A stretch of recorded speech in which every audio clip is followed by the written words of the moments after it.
Can you beat Minecraft while following all of the rules of Mormonism? All of Minecraft in a single day while following all these rules? Dude, I haven't even played vanilla in at least a year or two. I'm cooked. I watched Guy Bordo's vids and loved them, and most of you probably have as well, but, well, given you're here to see me beat Minecraft following all the rules of Mormonism, but oh wait, I'm already starting to break my first rule, because a few years back, the president of the church actually told the members to refer to it by its abbreviated or full name, the Church of Jesus Christ of Latter-day Saints. You guys know the drill, slay the Ender Dragon, roll credits, but I can't do anything against the Church of Jesus Christ's different commandments, rules, etc. And I know you're thinking, gosh, do they even have that many rules applicable to Minecraft? Short answer, I mean, yeah, not really. Long answer, I decided to complicate things a bit.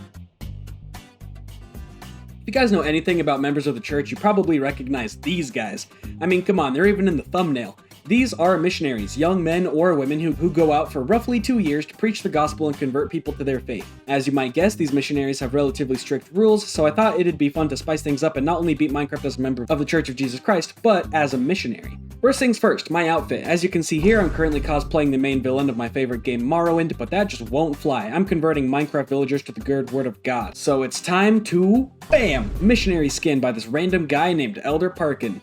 I did a quick change to the tie and the eyes to match the channel's color scheme for funsies, but also to differentiate my look from my companion. Second thing for missionaries, they go in twos. Elder and elder, sister and sister, which is boy and boy, girl and girl. They spend all their time together, can't be out of sight, talking distance, see their phones, eat together, drive together, everything. So my church run of Minecraft needed a second person, Elder Spelungus, the most devout man I've met in my entire life. What a charmer. Now that our companionship was established, it was time to brave the world and spread the good word. Loading to the world, I named Mormcraft, which hopefully doesn't break the rules, and bam, Ice Spike biome right off the bat. You might think that this is a tragic spawn, but I would beg to differ, for you see, another one of the challenge rules is about to take place like a field power bonus from Yu-Gi-Oh! For you see, the word of wisdom, a commandment that bans members from doing drugs, alcohol, drinking tea and coffee, etc., also has a little lesser known stipulation from back when it was introduced a couple hundred years and change ago. Eat meat sparingly and in times of winter. How does this apply to Minecraft? Well, you see, we cannot slay animals unless we kill them in some sort of snowy biome, so the fact that we started in ice spikes is a godsend. I mean, we were sent by God here to convert, what did you expect? But food was not our top priority, not water either, nor shelter. No, we needed converts, villagers, which holy cow, this spawn is goated, because we pretty much stumbled into one immediately. Divine inspiration is goated. We set up shop, introduced ourselves, and built a quick house after venturing across the river to get some of those new copper tools they added. But wait, that blue stuff is dangerous this run. Missionaries aren't actually allowed to swim. I've heard a few different reasons as to why, but long story short, we just can't. So we have to either bridge across bodies of water or go by boat. Luckily, we gathered our resources well enough and headed back to the village to set up shop. We assumed the kind villagers would lend us their beds to us, so we liberated them and put them in our own house. Look, I know the house looks like it came straight out of a pre-1.14 update village, but at least the roof is slightly fancy. I mean, I used some slabs, and hey, we were just trying to beat the game in a single sitting, so I don't have time to build the whole Salt Lake Temple. Now that lodging was done with, food was becoming quite an issue. Not being able to kill animals outside this biome made any reliable food super hard, and even getting animals in wouldn't solve this issue. Why? Because sex is bad. Okay, allow me to back up. After all, it's where like half my views come from because of these thumbnails. But no, in this run, we must ban it, so no breeding animals allowed. This is because of the church's law of chastity. Pretty self-explanatory, no premarital hand-holding, eye contact, okay, just kidding. But long story short, we can't breed animals. Sort of a stretch of an interpretation, but hey, I'm not exactly dating anyone in Minecraft, let alone in real life, so let's just pretend like I'm doing some good things with my chastity. So, we plant a few meager seeds in this harsh tundra, but it's making that really slow progress because of how cold this biome is. If only we had some bones, right? That would help get the wheat going. Not only that, but fish. The only animals we can consistently find are underwater, and therefore untouchable because we can't swim to get them. And we're only getting hungrier. If only we had some fishy poles for easy fish. Oh, we need string. So with a need for string and bone, oh, that sounds like a YA fantasy novel name, we decide to let night set upon us, which also sounds like a YA fantasy name, so we can farm up some resources. We agree that killing monsters doesn't really have any restrictions because, yeah, the Latter-day Saints believe in the 10 Commandments, but we can sort of hand-wave the no-killing thing by calling it self-defense. Religion is complicated. So we get an alright enough start to our quick resource gathering crusade, but our lack of food starts to wear down our health because we can't heal it back. Not to mention we're far from home because we got distracted looking at these new bushes neither of us knew were added to the game, and now there's a body of water between us, and that is awfully ominous. And things are only getting worse on this island of ours. Pandemonium, starvation, and dude, so many mobs. We fight, bob and weave, escape with single hearts remaining, but in the end, something tragic happens. Elder Spelungus took an arrow to the knee or something, I don't know, I forgot at the time of writing this bit. Soon after, I succumb as well. Run over? We failed? Dead? Sad? And gone forever? No, no, no, because the power of Jesus Christ lets us be resurrected, and so can you. Amen.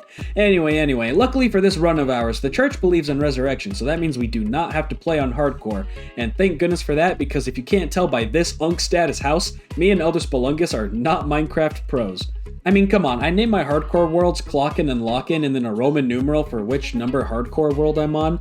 I went through more than 50 worlds in less than a month. I'm not good at living. I'm on like Clockin' and Lockin' number 55 right now. Yada yada, we get our stuff back, sleep, regret, but also profit. We use the bones on the wheat to get more seeds, rinse and repeat, along with string for fishing poles, and holy cow, dude, it was so refreshing to feel like I actually had food security again. Fishing poles make you feel so safe in a world where basically any and all food is impossible to get. Eventually, we decide to venture out of our home, though, and we have a brilliant idea.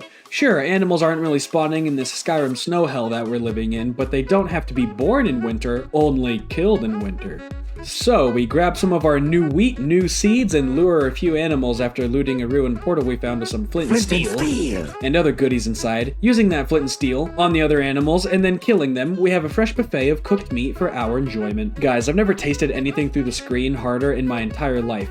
Forget Ghibli meals, delicious and dungeon screenshots. No, this steak in Minecraft was the best meal I have had this week. We ate like kings that night. Finally, good food after eating nothing but apples, fish, and rotten flesh.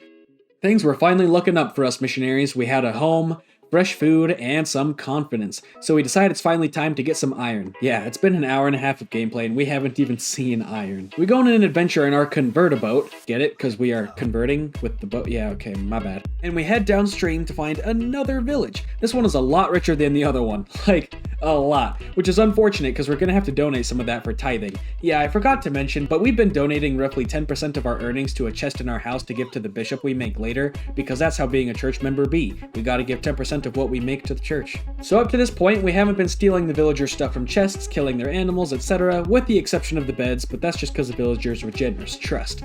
But my devotion to thou shalt not steal really wavered when I opened this chest. I was not about to pass this up.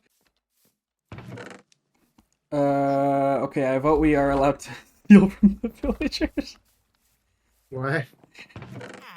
Oh, okay, well then. So I do what any religious person trying to break the rules does. I find a different rule that justifies it. Luckily, the church has a commandment called the Law of Consecration, which, to put it super briefly and probably very poorly, is kind of like communism. This was only practiced literally for a little bit in the early church, and nowadays it has a more symbolic meaning. They don't just all share their stuff. But either way, I'm going to use this as an excuse to say, your diamond? More like our diamond. Yet again, we can see we really put the elder in elder, because holy cow, I just made a Soviet anthem joke in 2025. I feel really old right now. But hey, at least we finally got some usable loot. We explore a bit more and finally find a cave worth beans and decide against our better judgment to go in. Hopefully God will back us up along the way. After just a few seconds, we behold this insane mineshaft dangling down from the ceiling. We tunnel down because we just can't use water to swim down because that's against the rules. We get through, get iron, open the occasional chest, and get almost shot off like 10 times, but we shockingly never died in this caving trip. We smelt enough iron to get roughly full sets of gear, then I find an opening into a deep sleep cave, and at the very corner of my eye, I catch a glint of lovely turquoise. No, not my tie, though I do appreciate the compliments, but diamonds. We rush down, obtain diamonds, and then obtain more diamonds, and then more. More than enough to beat the game, that's for sure. We make our way out and return home after looting another ruined portal. We would have tamed the dogs along the way, but missionaries cannot have pets. So now we mine the obsidian for the portal, but since we have extra diamonds, might as well get enough obsidian for an enchantment table to go along with it. Rip the other diamond though, because we donated it for tithing. But small issue, we need a book to enchant, and I do not want to go to the nether without a few enchantments, especially since we've shockingly lived long enough to actually have a few levels on us. I look at the chest and see 2 leather and a couple papers, not enough to make a book, because everyone knows that books take 3 leather and 1 paper. So I begin the crusade for that last piece of leather, for that last piece of leather that we definitely need. No nearby cows though. Horse though, that drops leather, but it won't follow wheat, hay bales, or apples, so we can't just lure it to our loophole kill zone of frost. Solution? Like any good anime protagonist, total frickin' bullcrap. I use hydraulics to push this horse down the hill, then tag team with Elder Spelungus to get him into the nearest stretch of snowy biome. I push this Uma Musume knockoff with my boat while Elder Spelungus is pelting it with snowballs from the shore. Eventually, like a solid 10 frickin' minutes, we finally get it onto the ice, only for it to drop no leather. Still determined to enchant before the nether, I declare we start rabbit hunting. After all, 4 rabbit hides makes leather, and that's what we need. Rabbits even spawn in the biome, so no lure tomfoolery need occur. So we kill a bunch of bunnies, including leaving some orphaned, but hey, at least it's snowing, so we're chillin' according to the law. Unfortunately, we end up with 3 rabbit fur, which is not enough for leather. I still insist we enchant though, so we venture all the way into a different snowy area with beautiful mountains, along with looting a sunken ship. We find no cows, rabbits that drop nothing, and sadness, especially because I actually want 2 books, because I don't want to only make an enchantment table, I also want to make a Book of Mormon. We finally orphan enough baby bunnies to have enough for the last leather, but I still need the extra 2 leather for a book. We finally found cows only to not get enough leather and be 1 short yet again. Dejected and abandoned by fate, we return home. Only for me to realize something you probably realized a long time ago: books only need 1 goddamn piece of leather, and the entire trip was for nothing. Minus the mountain of bunny carcasses we could eat. At least we had a food source. But long story short, we made a Book of Mormon, and we could proudly hang it on the item frame because we had all that extra leather. Such a beauty it is. Will this book bring us good luck in the nether? Hopefully. We enchant our stuff with some dinky-ass spells, and then finally descend into the nether. Not too much happened here, honestly. We got spawn mugged by 3 ghasts, then just spent an eternity trying to find a fortress for blaze rods. After about an hour of looking, we finally arrive and grind blazes like total cowards. We can't make fire resistance potions, because that would be drinking, and the Word of Wisdom bans that. So we just make a makeshift kill chamber and run around, barely managing to out-heal the fire damage we take. After a few half-a-heart close calls, we finally get enough rods minus tithing to make the return trip. We're out of food though, and we have to hunt piglins and hoglins the whole way home just to get enough rotten flesh and pork to survive. But we barely did and didn't die a single time in the nether. The nether. Rods in hand, I can finally make a brewing stand. I made a rhyme, it wasn't even the time, I'm a poet, and I didn't even know it, and I'm not afraid to okay, my bad. Whoa, I hear you saying, but drinking is bad. And yes, I hear you, we can't actually use the brewing stand, but we need it to turn a villager into a cleric, or if we want to use the church nomenclature, a bishop. Now we have someone to organize our converted villagers and take our tithing. What a good first church service we've held. We even got to ring the bell. We managed to somehow find a bastion before a fortress, so I used all the gold blocks we plundered from there to bribe a bunch of piglins into giving us ender pearls. We had pretty good luck from killing endermen. We got 4 pearls from 5 endermen, which doesn't seem like bad odds. After 130-ish gold and a piglin who put on the shoes that he was supposed to, give us, we finally grinded enough pearls to have a decent shot at getting to the end. As long as not too many exploded and the portal wasn't empty, we'd have enough. So we start chucking them, walk the 1,500 blocks or so, and make it to the rough location, all while somehow barely not dying yet again because I forgot to bring 2 beds. I only brought 1 so we could not sleep away the monsters, just like real life. But we finally made it, dug straight down like pros, and got into the weirdest, most convoluted stronghold I've seen in my entire life. It overlapped with an abandoned mine, which made these cursed half layers that you couldn't even mine through because silverfish would keep spawning. And even weirder, this weird strong shaft. Okay, no. Mine hold? Yeah, that doesn't really sound right either, but you know what I mean. We also find a trial chamber attached. I didn't dare try it, despite having not seen one in person yet, because I am not about to risk that. We waffle around almost dying yet again to this absolute maze until we finally behold the treasure chest with an ender pearl inside. Hey, not great, but an extra pearl is useful just in case you need one, right? So we finally stumble into the chamber, only to see a single Eye of Ender in the portal slot. Elder Spelungus was thrilled, but I could not share his joy. A sinking feeling in my gut made me see that we were 1 pearl short. I let him know, but he's not put down by the news. After all, we just found another pearl, right? Heaven gifted us what we needed when we needed it most. But even angels can't fix me, dude. I'm too far gone. Because I left the extra blaze powder at home that is now 2,000-ish blocks away. Because I thought, hey, we don't need it. I have all the Eyes of Ender right here. Why would I need the extra blaze rod? So long story short, I'm brain dead and we're short an Ender Eye. Pain and suffering ensue, and we procure the last pearl and dive into the end. The dragon fight went surprisingly smoothly. We had 3 accumulated deaths by the end of it, which I would consider a total win. We sniped the crystals easy enough, and the goofy-eyed dragon got stuck doing figure 8s for the rest of his short life, so we could just gun him down with all the spectral arrows we got from bartering with the piglins. Eventually, I got the last pin cushion on the fella, and I drop him while the Book of Mormon's in my offhand to inspire me onward. And with that, we dive back into the portal, throw the Book of Mormon on the ground, strip our armor off, and take a very no-homo photo op to commemorate our victory. So yeah, we roughly more or less kinda sorta beat Minecraft while following a handful of, let's be real, cherry-picked commandments from a random religion. What a time to be alive. I'm not sure how to end the story, honestly. Kind of anticlimactic if I'm not gonna lie. Dragon died and we sorta just logged off. I sat in the same chair for 5+ hours without as much as a bathroom break, so I just needed to be done after we killed the thing. But I did it. Not only beat Minecraft in a single day for the first time, but I did it in a way that would make Joseph Smith proud.